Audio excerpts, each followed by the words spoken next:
Welcome to the Uriah Jokes Podcast, the only podcast that has an unsuccessful amount of viewership in terms of the world. Oh no, does that video only have 10 views? It must be a load of crap. I must watch the video the algorithm tells me to. Oh, ha, ha, ha.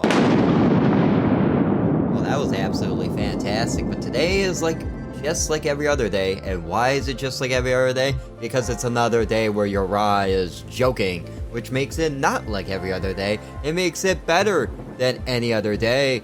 But I'm stuck in the days of there only being 7 different types of days. That's right, this is the Uriah Jokes Podcast day. There's 8 days in the week. So today I'm gonna be writing. Well, I should be writing. I should be rereading and fixing this book, but I got a book that I've been working on. Book? Uriah, you've been working on a book? Yes, and I am gonna read it for you guys now. This is chapter 2. And if you didn't read chapter 1, that's because you don't have the book. If you don't have the book, then you don't have that chapter. If you don't have the chapter, what the hell am I talking about? I'm equally as lost as the next man. And if you go into the woods, how do you make sure that when nature calls, your phone is not on silent? These are questions that you don't need to answer because they're questions that don't need to be asked. But here we go. This is the preface of my book. When I first decided to write a book, I had to think about something that would create words. Otherwise, it wouldn't be much of a book. It is a tree with a personality, but not a book. I could have created a coloring book, but as a white man in this world, I don't think I can even do that anymore. I'm one to always use colorful language, but I don't know if I can do that anymore either. It's all about asking questions. What would be the funniest, wackiest, most Uriah thing to do? What would make people turn their heads and go, "Who the hell is Uriah, and why won't he tell me where the bathroom is? Who the hell's Uriah?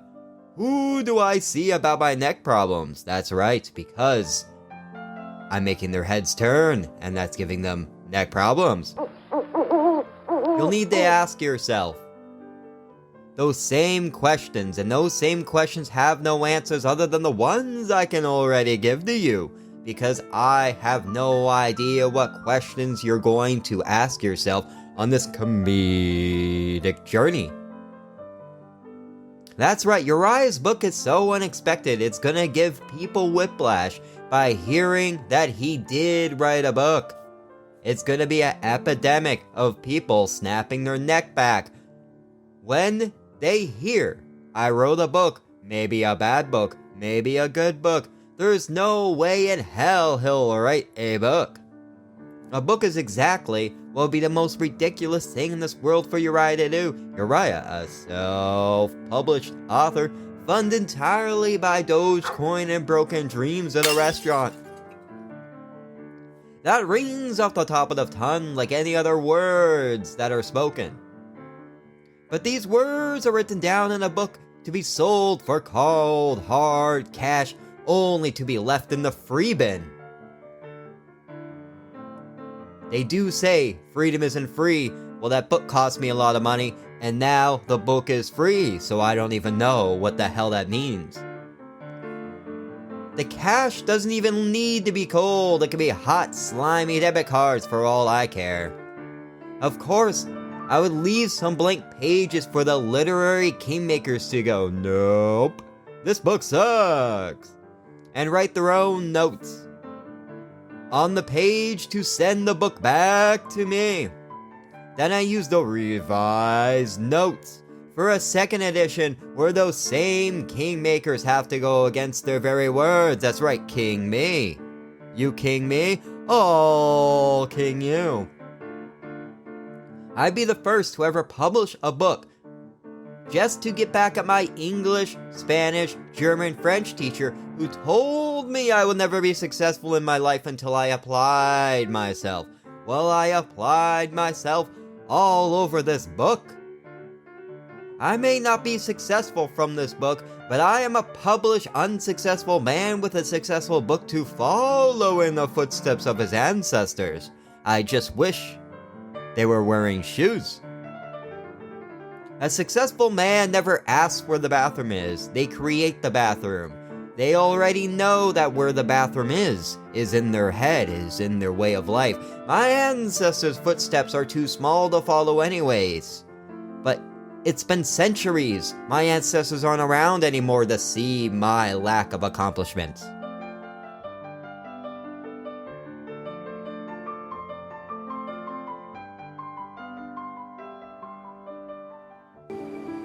And if I ever go out into the woods, I will get lost looking for my ancestors. Because have you ever heard of soil erosion? Writing a book. That would be it. Writing a book as a high school dropout with a seasoned track record for running away from eye contact, responsibilities, and finishing any writing assignments. Using instincts solely taught from my stint in the American school system, I will need to rely on two things: lies, truth, and jokes. You can count on that. Well, you shouldn't count on that because those are three things. That's what you can always count on. When the numbers don't add up, we'll make them add up. That's right, we're cooking this book. This is a cookbook of literary excellence. Tell that next time your accounting friend can't account for the last 20 years of his life. I've been just dealing with numbers for 20 years of my life and I don't know where the time goes. But the time can go into something productive, like listening to this book. I'm a functional, eccentric person who'd rather drink a 40 on a deserted beach than alone in a dive bar that hasn't seen happiness since the Prohibition era. Alone with nothing but my thoughts. It's the best way to clear the enigma of myself and let the thoughts come and go as they search for the elusive ending of a perfect joke that I've been working on for far too long. This always led to late nights by myself, where I'd rather find out who I am than find out who someone else is through a vast array of boring, unimaginative dates. That's why alone on the beach with nothing to do but the waves crashing is where art is formed through the inspiration of the stars. Sitting alone at the beach, and if you're not near a beach or any body of water, it's the body of water that will be the work for you to work out your problems. Even a pool is a body of water, but don't ask the weather if you can use it. Ask for forgiveness, never beg. It's a pool. It's your neighbor's pool. Did you ask for permission? No, you did not, but you found your own way to the sanctuary. During a late night, staring into the soul of the moon, my mind hollowed out an idea, much to the shock of the teens underage drinking on the beach, sending them running like wolves. Damn logging hipsters. Staring at the moon reflecting on the ocean gives me an idea. You should always be ready for a good mooning, even in the darkest of the night. It's always the darkest night before a grand old mooning can reveal itself once a stubborn cloud gets off its high-pressure system and floats to Florida for a climate change conference that is called the Climate Change Isn't Happening Conference, where you don't even know what the hell is happening because they don't even know what the hell is happening. And headlining is the My Pillow guy who has no cool side to his pillow other than the cold, dark circumference of his very own heart, of his very own existence. Talk about having your head in the clouds. I shouldn't be one to judge. I got in trouble for getting a Casper mattress brand because I was told it wasn't woke enough. And I was like, I think that makes it a good mattress, you moron. I decided that the funniest thing for me to do would be to write a book, then detail most of the journey through words, which would make the word count go up, which would theoretically make it long enough to be a book.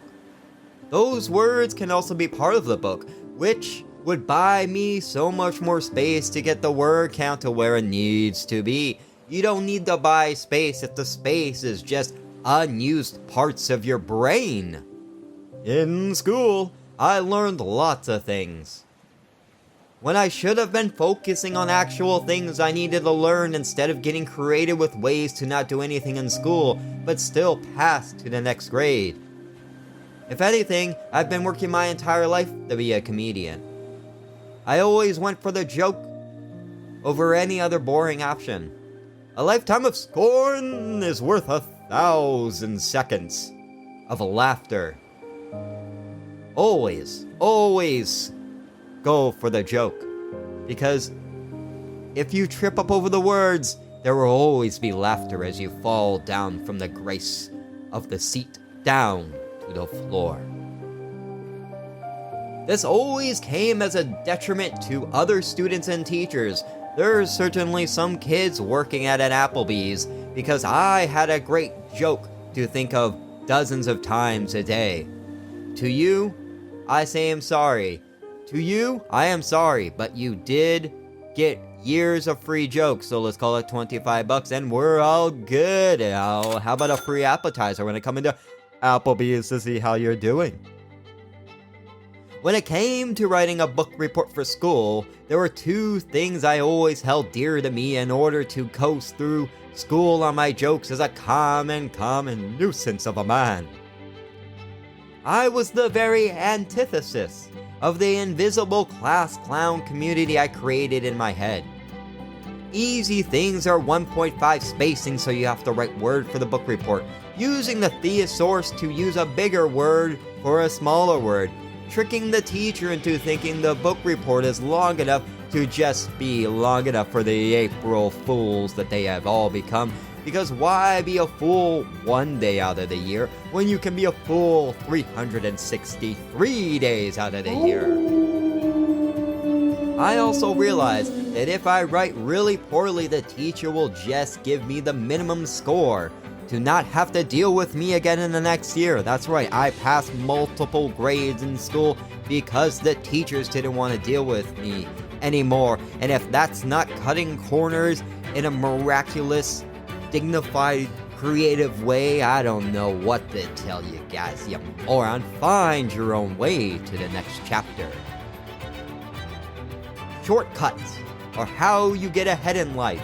You're not going to get ahead in life asking strangers for the direction to the bathroom. Shortcuts are how you get home early. Shortcuts are how you get home earlier, but if that is what leads you to catch your wife with your friend's wife, it's a shortcut right to the divorce office. All while the Gilligan's Island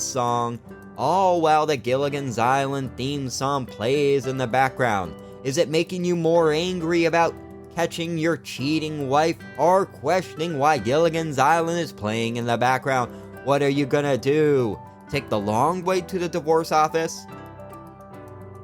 The Gilligan's Island theme song forever rattles in my head like the childhood bully or an unexpected mirror after a bender.